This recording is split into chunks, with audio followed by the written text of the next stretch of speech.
This is Seeking the Word. In this episode, the reading is from Genesis chapter 1, verses 1 through 31, and chapter 2, verses 1 through 3.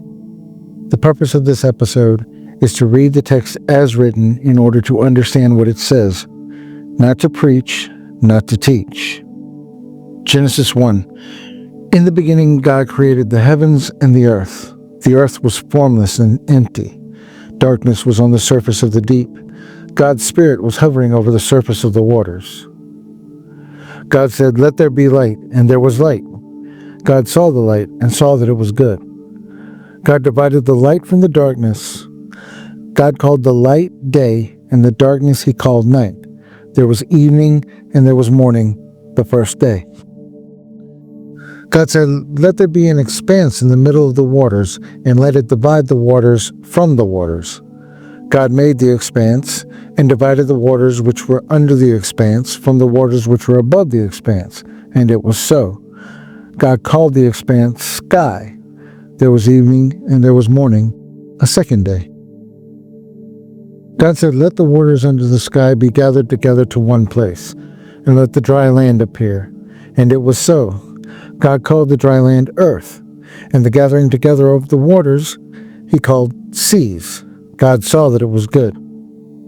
God said, "Let the earth yield grass, herbs yielding seed, and fruit trees bearing fruit after their kind, with seeds in it on the earth." And it was so. The earth yielded grass, herbs yielding seed after their kind, and trees bearing fruit with their seeds in it after their kind. And God saw that it was good. There was evening and there was morning, a third day. God said, "Let there be lights in the expanse of the sky to divide the day from the night, and let them be for signs and for seasons, for days and years. And let them be for lights in the expanse of the sky to give light on earth." And it was so. God made the two great lights, the greater light to rule the day, and the lesser light to rule the night. He also made the stars. God sent them in the expanse of the sky to give light to earth, and to rule over the day and over the night, and to divide the light from the darkness. God saw that it was good. There was evening and there was morning, a fourth day. God said, "Let the waters abound with living creatures, and let birds fly above the earth in the open expanse of the sky." God created large sea creatures and every living creature that moves, with which the waters abounded after their kind, and every winged bird after its kind. God saw that it was good. God blessed them, saying, "Be fruitful, multiply, and fill the waters in the seas, and let birds multiply on the earth." There was evening and there was morning, a fifth day. God said, "Let's make man in our image, after our likeness. Let them have dominion over the fish of the sea, over the birds of the sky, over the livestock, over all the earth, and over every creeping thing that creeps on the earth." God created man in his own image. In God's image he created him. Male and female he created them. God blessed them. God said to them, "Be fruitful, multiply, fill the earth and subdue it. Have dominion over the fish of the sea, over the birds of the sky, and over every living thing that moves on the earth." God said, "Behold, I have given you every herb-yielding seed which is on the surface of all the earth, and every tree which bears fruit-yielding seed. It will be food to every animal of the earth, and to every bird of the sky, and to everything that creeps on the earth, in which there is life. I have given every green herb for food." And it was so. God saw everything that he made, and behold, it was very good. There was evening and there was morning, a sixth day. Genesis 2. The heavens, the earth, and all their vast array were finished. On the seventh day, God finished his work which he had done, and he rested on the seventh day from all his work which he had done. God blessed the seventh day and made it holy, because he rested in it from all his work which he had created and made. The passage opens with a single summary statement describing the creation of the heavens and the earth, followed by a description of the earth's initial condition. The action proceeds through a repeated pattern of the divine speech, execution, evaluation, and the marking of time by evening and morning. Creation unfolds in a structured sequence over 6 days, each day introduced by "God said" and concluded, with one exception, by the phrase "there was evening and there was morning," paired with an ordinal number.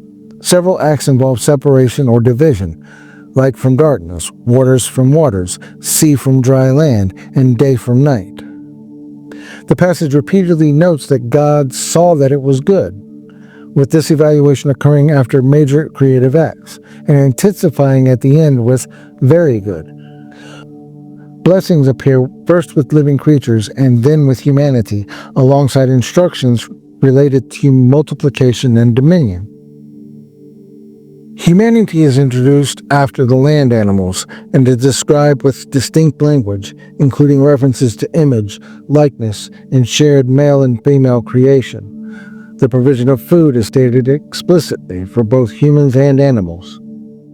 The passage concludes by shifting from the 6-day pattern to a 7th day, marked not by new creative speech, but by completion, rest, blessing, and holiness. The ending emphasizes cessation of work rather than additional creation, closing the unit with a statement of completion rather than evaluation.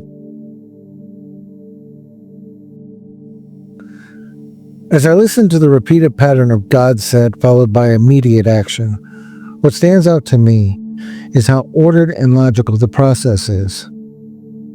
Creation unfolds as a clear sequence of cause and effect. God speaks, and what he speaks happens. There is no resistance, no delay, no negotiation. The text presents a world in which God's word is not merely influential, but decisive. Speech itself is shown as an act of authority, where intention and outcome are perfectly aligned. When the passage repeatedly states that what God made is good, and finally very good, I'm aware that this is God assessing his own work. That could seem biased, but within the text, God is creating from nothing. If he is the source of what exists, then he would also be the one who determines what good means. What stands out to me is that the passage never defines that term. It simply asserts it, leaving the standard of goodness grounded in God rather than explained in human terms. When humanity is introduced, the language shifts. Humans are described as being made in God's image and given dominion. I hear that as God intending humanity to reflect something of himself, to exercise authority within creation while remaining subordinate to him. Humanity's role is placed within the same ordered structure as everything else, but with distinct responsibilities that mirror God's own rule over what he has made. The 7th day feels different from the rest. There is no new act of creation, only completion and rest. I understand this as God stepping back to regard what he has made. After creating an entire world by speaking and declaring it very good, the rest seems like a deliberate pause, an acknowledgement and celebration of the work itself. The day is set apart as holy, not because something new is made, but because the work is finished and regarded as complete. That completes this episode. The reading will continue with the next selection in Genesis. This is Seeking the Word.